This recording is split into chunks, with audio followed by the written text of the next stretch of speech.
In the last section, we talked about partials, which allow you to reuse snippets of Sass in files. Next up, we'll be talking about mix-ins, which allow you to reuse kind of chunks of Sass to help reduce writing a lot of tedious styling.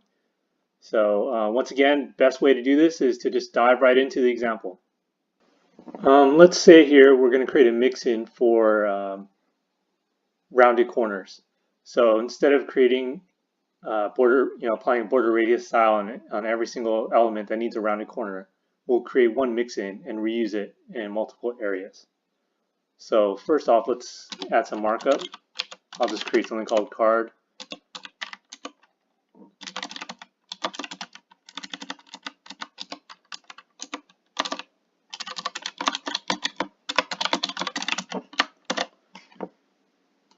And that's our card right there. Let's go ahead and create the mix-in.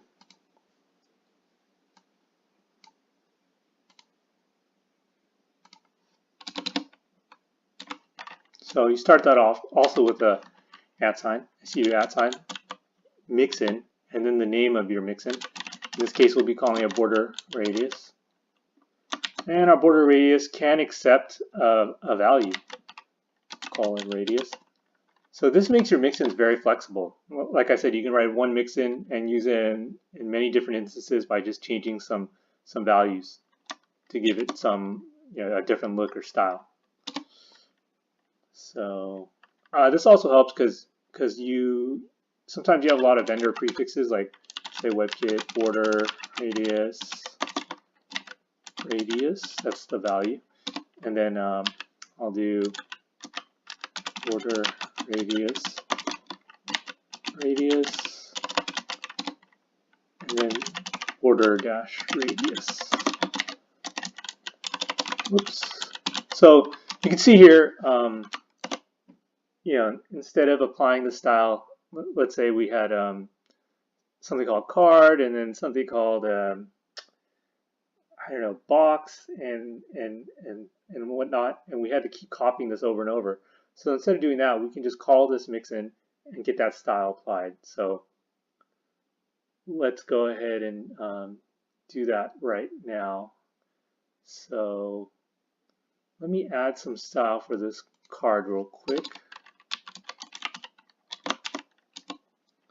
Just call it, just do width 30%, sure, 30%.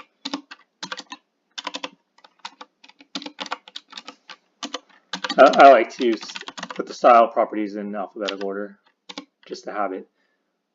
And background color of, let's do lime.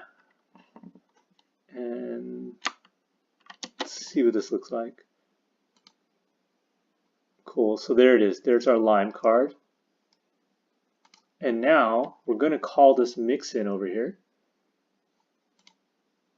To do that, we would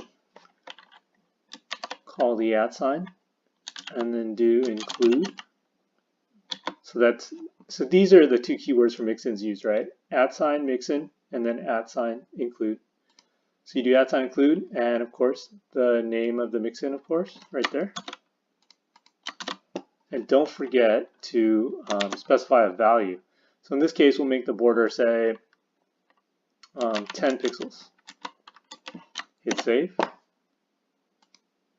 And there you go. Let's add a little padding in here just to make it look a little nicer.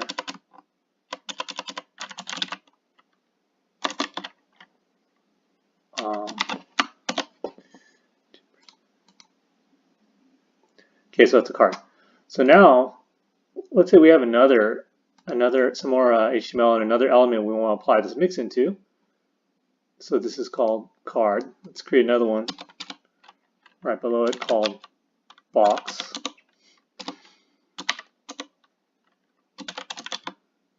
Also got box 1.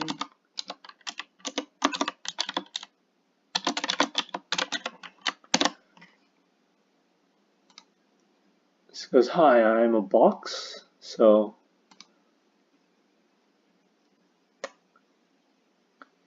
and copy of card. We'll call it box.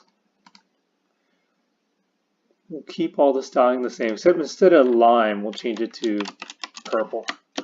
And the border radius, this is the mix-in we had before. Instead of 10, let's just make it 4. And there you go. See, there's a slight border radius right there, and it's purple. And all we had to do is write one mix-in and then include it in these two styles. And that is it for mix-ins.